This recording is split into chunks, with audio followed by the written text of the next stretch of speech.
Bismillahirrahmanirrahim. I am Mahin Jabin and you are watching my YouTube channel Mahin Jabin Education. So our today's topic is approaches of child development. ये जो topic है approaches of child development ये BEd के जो subject हैं inclusive education और HDL यानी human development and learning इन दोनों को कवर करता है क्योंकि इंक्लूसिव एजुकेशन में भी हम चाइल्ड के डेवलपमेंट के बारे में पढ़ते हैं और वो कुछ इस तरीके से रीड किया जाता है कि जो स्पेशल चाइल्ड होते हैं उनके अंदर डेवलपमेंट के दौरान या बिफोर ऐसी कौन कौन सी कमियां रह जाती हैं जिसकी वजह से वो स्पेशल कैटेगरी के अंदर आ जाते हैं, तो इसलिए चाइल्ड डेवलपमेंट का टॉपिक यहाँ पे इम्पॉर्टेंट हो जाता है। और अगर हम बात करें ह्यूमन डेवलपमेंट एंड लर्निंग की तो इसके अंदर जब हम बैचलर या एजुकेशन के बारे में बात करते हैं तो यहाँ पे एक पूरे इंसान का डेवलपमेंट प्रोसेस बताया जाता है कि स्टार्ट से लेके एंड तक वो किस किस कैटेगरी से गुजरता है, जिसके ऊपर एरिक्सन की जो हमारी थ्योरी है इंशाल्लाह आगे जाके हम टॉपिक के अंदर वो तमाम चीज़ों को भी कवर करेंगे। तो हम अपने टॉपिक को स्टार्ट करते हैं। सबसे पहले अगर हम बात करें अप्रोचेस की तो यहाँ पे अप्रोच को कुछ इस तरीके से लिखा गया है, the approaches of learning, the approaches to learning domain focuses on how children learn, it refers to the skills and behaviour that children use to engage in learning. अब ये कह रहे हैं तो अप्रोचेस होती है ना, सबसे पहले अप्रोचेस और डोमेन के अंदर ज़्यादा फर्क नहीं है क्योंकि इंसान की हर अप्रोच में डोमेन इस्तेमाल होता है, लेकिन वक्त के साथ साथ जिस तरीके से वो अपनी अप्रोचेस के आगे बढ़ता जाता है, लाइफ स्पैन अप्रोचेस उसकी बढ़ती चली जाती हैं, इसी तरीके से उसके डोमेन के अंदर भी इम्प्रूवमेंट आने लग जाता है।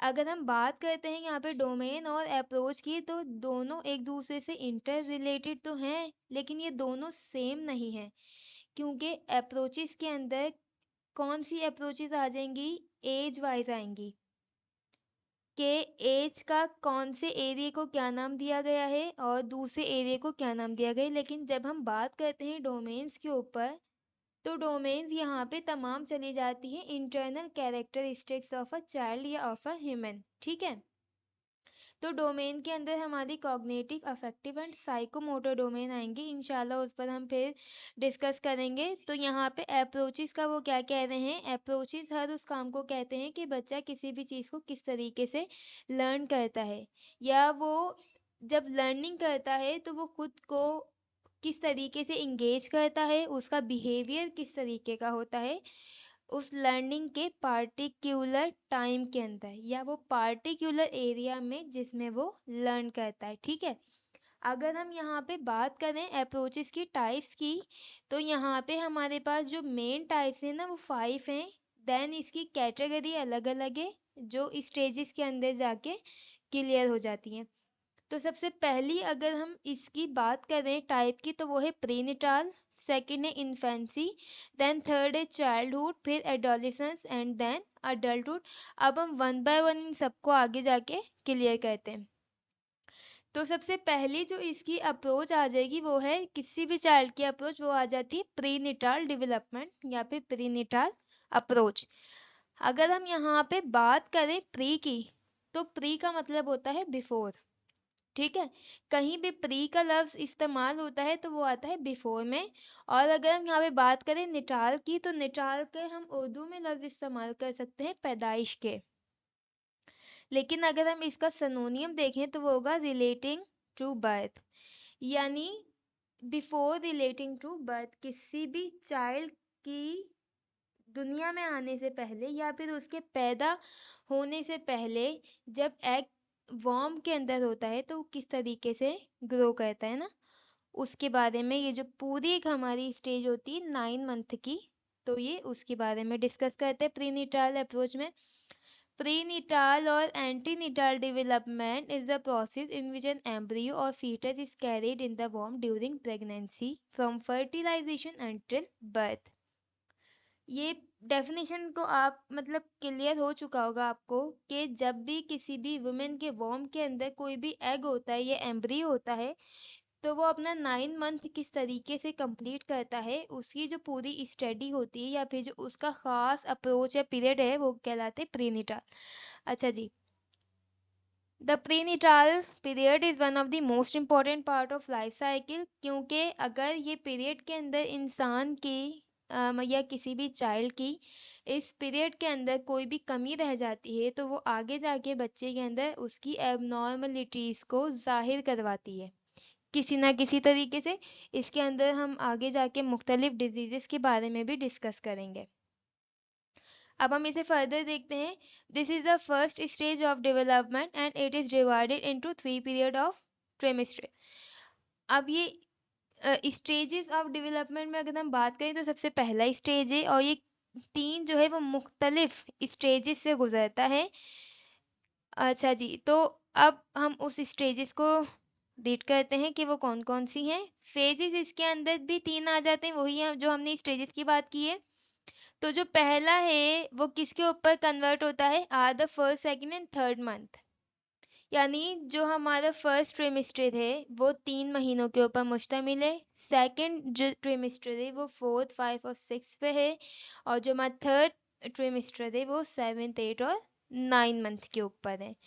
अच्छा जी, एक चीज़ के लिए यहाँ पे करती चलूँ आपको, किसी बच्चे में अगर एबनॉर्मलिटीज का वो शिकार हो जाता है तो वो अपना फर्स्ट और सेकंड पीरियड तो ठीक से गुजार देता है, लेकिन थर्ड पीरियड के अंदर कुछ ना कुछ ऐसी प्रॉब्लम इशू या फिर क्रिएट इस तरीके से हो जाते हैं जिसकी वजह से किसी भी चाइल्ड की एबनॉर्मलिटीज को मतलब आगे जाके फिर वो एबनॉर्मल में आ जाता है या स्पेशल चाइल्ड में आ जाता है। अच्छा जी, फर्स्ट ट्राइमेस्टर क्या है, during the first 2 months the developing human is referred as an embryo.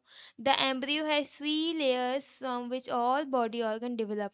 पहले 2 महीने में तो वो एग रहता है, लेकिन उसके साथ साथ उस एग के ऊपर कितनी लेयर्स चढ़ने लग जाती हैं, 3 लेयर्स, और फिर वो 3 लेयर्स आगे जाके मुख्तलिफ ऑर्गन्स के अंदर डिवाइड हो जाती हैं। Second, during the second trimester the developing human is referred as a foetus. अच्छा जी, इसमें वो फीटस के तौर के ऊपर काम करता है। थर्ड के अंदर क्या आ जाता है, the individual is a baby which is born prematurely could survive with extra support। अच्छा जी, थर्ड के अंदर क्या होता है, फिर वो बाकायदा पूरा एक चाइल्ड बनने लग जाता है जिस जो एक एक्स्ट्रा सपोर्ट के जरिए से काम करता है। ठीक है, पहला पीरियड हमारा क्लियर हो चुका है। सेकंड पे जब हम बात करते हैं वो आता है इन्फेंसी। इन्फेंसी का पीरियड कौन सा पीरियड होता है, बच्चे का वो फर्स्ट डे जब उसने दुनिया में आंख खोली होती है अपनी, उसके बाद से लेके 2 years ऑफ एज, जब तक वो 2 साल का नहीं हो जाता तो वो उसकी इन्फेंसी की एज होती है।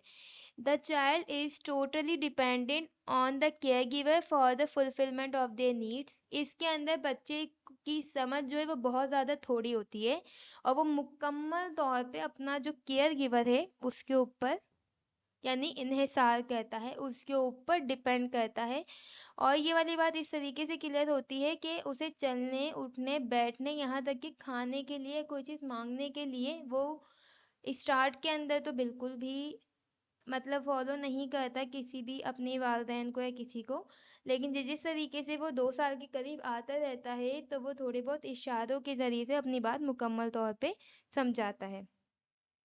The period of the most rapid growth and development, इस जो पीरियड को है वो बहुत ज़्यादा रैपिड ग्रोथ का नाम दिया गया है।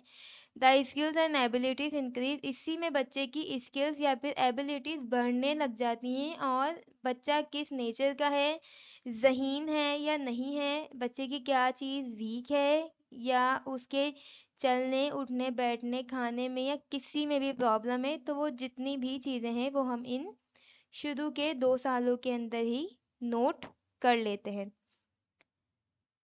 अब हम बात करते हैं चाइल्डहुड की। तो चाइल्डहुड की जो एज होती है वो 2 ईयर से लेके 12 ईयर तक होती है, लेकिन अब इसे जो है वो 2 डिफरेंट पार्ट्स के अंदर डिवाइड किया जा रहा है। एक है अर्ली चाइल्डहुड। अर्ली चाइल्डहुड की एज होती है 2 से 6 साल तक की, और मिडिल चाइल्डहुड की एज होती है 6 से लेके 12 ईयर तक की, यानी 6 से 12 साल तक की। तो यहाँ पे उन दोनों को ही कवर अप किया गया है। फर्दर हम इंशाल्लाह आगे स्टडी करेंगे। Acquire learning skill that will associate to schooling, क्योंकि यहाँ पे बच्चा, अगर हम बात करें 2 साल की, तो जो हमारा ईसी होता है अर्ली चाइल्डहुड एजुकेशन, वो 2 या 2.5 साल के बच्चों पर प्रीफर करता है। वो कहता है कि बच्चा जो है वो 2.5 साल से स्कूलिंग की एज के ऊपर चढ़ जाए। उनका रीज़न ये नहीं होता, या उनका मेन मोटिव ये नहीं होता कि बच्चा कुछ पढ़े। उनका मेन मोटिव क्या होता है कि जो बच्चा है वो सोशल इंटरेक्शन उसके अंदर पैदा हो जाए, वो इंटेलेक्चुअल अपनी तमाम चीज़ें कर सके, कि बच्चा जब आगे जाके स्कूल जाने लगे तो उसे किसी किस्म की परेशानी का सामना नहीं हो। बहुत से बच्चे ऐसे होते हैं जो नर्सरी या फिर केजी क्लास के अंदर होते हैं, या इवन दो 1 तक भी वो बहुत ज़्यादा रोते आते हैं। उसके पीछे ये रीज़न नहीं है कि बच्चा रोता क्यों है, कि उसे पढ़ना नहीं है, नहीं। रीज़न ये होता है कि बच्चे के अंदर सोशल इंटरेक्शन वाली पावर नहीं होती।